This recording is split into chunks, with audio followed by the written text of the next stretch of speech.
Dasaratha was thunderstruck. When his mind resumed its function, he doubted the reality of what had happened and thought, could it be other than a hideous dream? Or the phantasmagoria of a disordered brain? Or the sudden materialization of the sins of some past birth called up for my chastisement? I am certainly the victim of an illusion. I cannot believe this to be reality.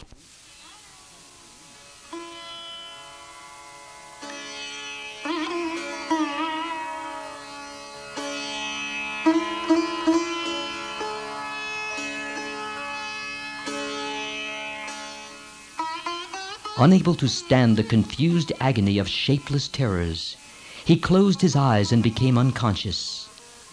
Opening his eyes a little later, they fell on Kaikeyi, and he trembled like a stag at the sight of a tiger. He sat up on the floor and moaned, swaying helplessly this side and that, like a cobra held by the spell of a potent charm. Again he fainted.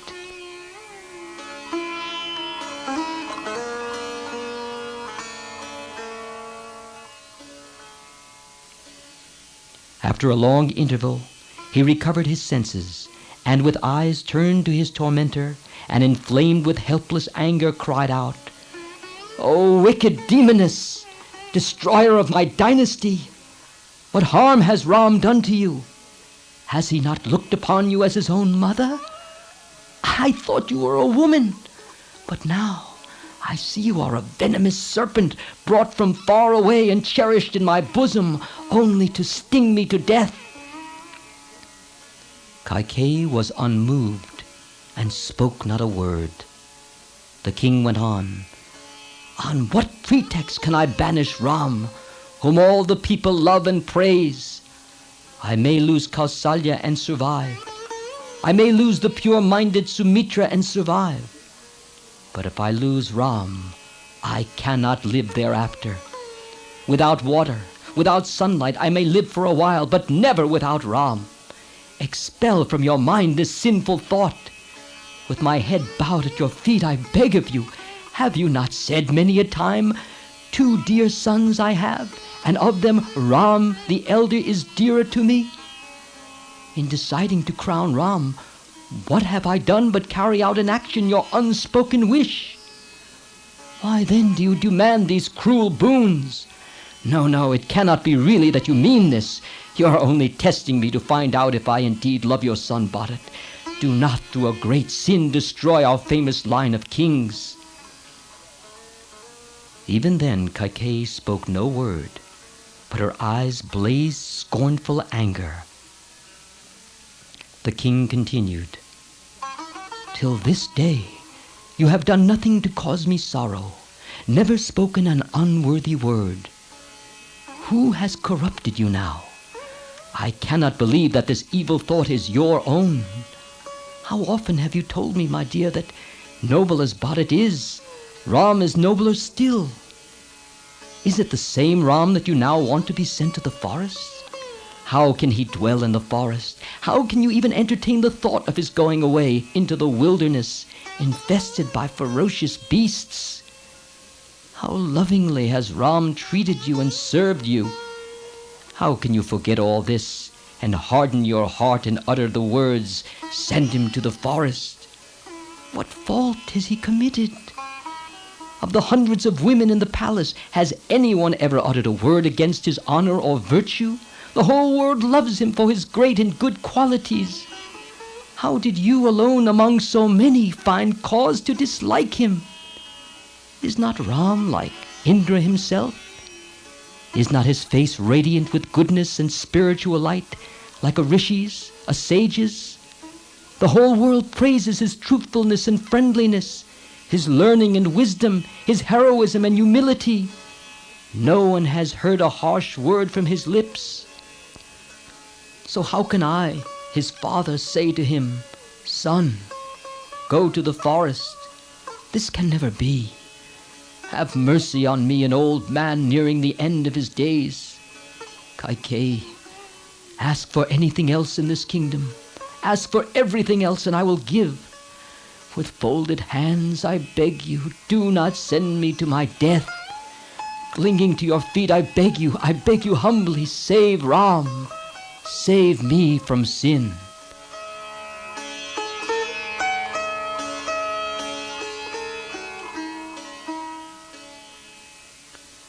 To the king thus struggling in a sea of grief, pitiless Kaikeyi spoke cruel words. King, if having promised the boons you regret it, you will now break your word, what sort of king would you be? And what right would you have to speak of truth and virtue? How can you face other kings? Will you shamelessly confess to them, yes, Kaikeyi saved me from death and I gave her a promise. Later I was sorry I gave it and I broke it. What else could you tell them?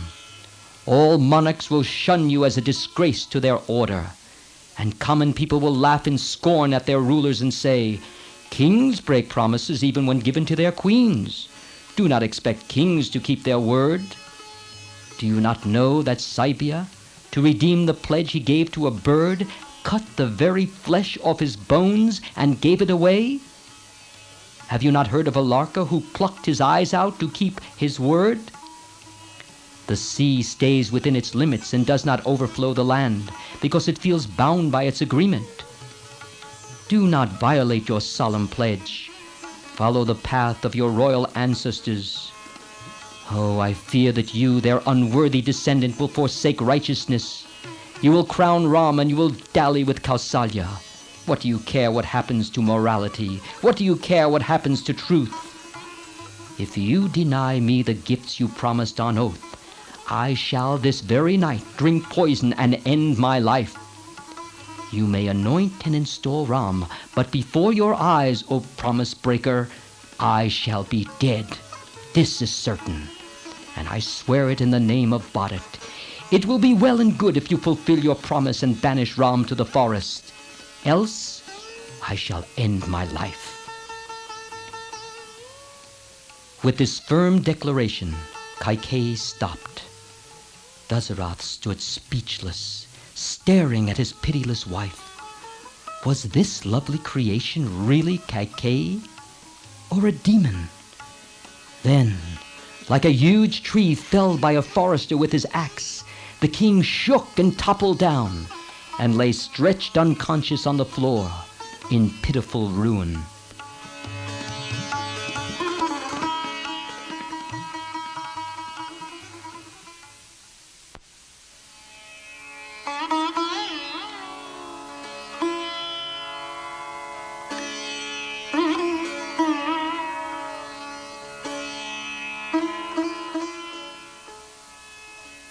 Regaining his senses after a while, he spoke in a low voice.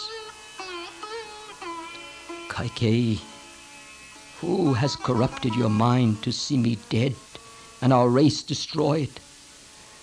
What evil spirit has possessed you and makes you dance in this shameless fashion? Do you really think that Bharat will agree to be king after sending Ram to the forest? He never will, and you know it. Can I possibly bear to tell Ram to go to the forest?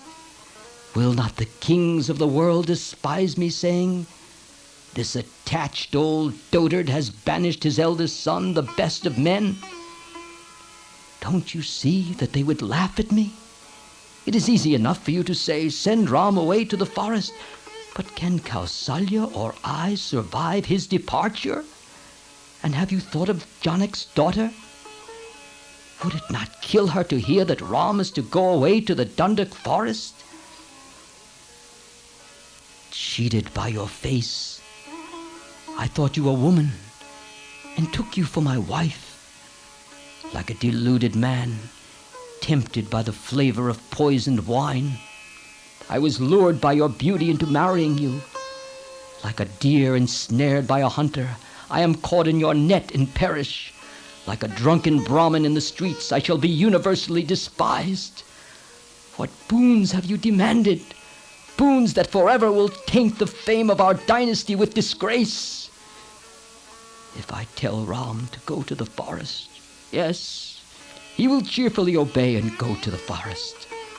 Then I, Kausalya, and Sumitra, we will die.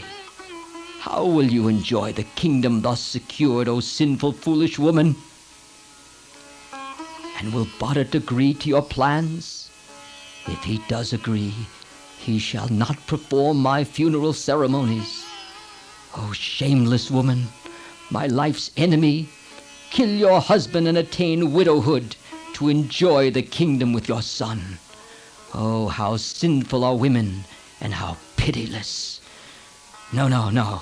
Only this woman is cruel. Why should I insult other women? What a pity that my Bharat should have this monster for a mother. No, I can never do this. Kaikeyi, I fall at your feet and beg you, have some pity on me.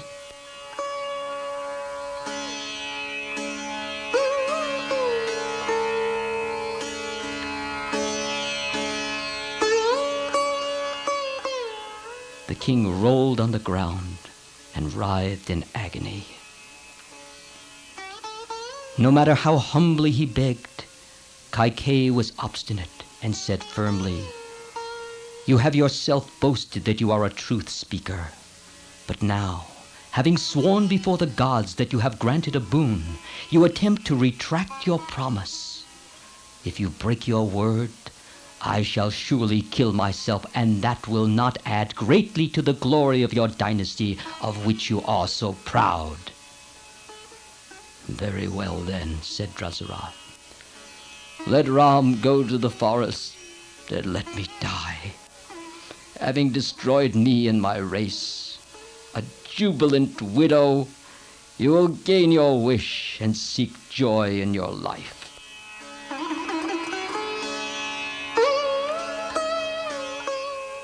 Again, after a while, the old king cried, "What good you will gain by sending Ram to the forest I fail to see. The only result will be that the whole world will despise you. After many years of prayer and penance, I obtained Ram by the grace of God, and him I now banish into the forest, I, most wretched of men." Lifting his eyes to the sky, he said, "O night, stay on. When you pass and day dawns, what shall I do? What shall I say to those eager crowds who, full of love for Ram, will be awaiting the coronation festivities? O heavens, stay still for my sake with your stars. No, no, stay not, for then I must keep looking at this sinful woman. Depart at once, O night, so that I may escape this face."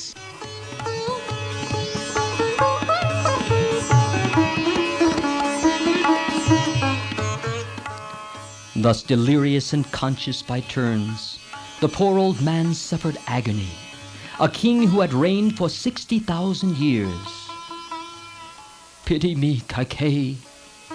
Forget the harsh things I uttered in anger. I beg you in the name of the love you bore me. You may take it that I have given the kingdom to you. It is yours, and you can give it with your own hands to Ram and see that the coronation goes through.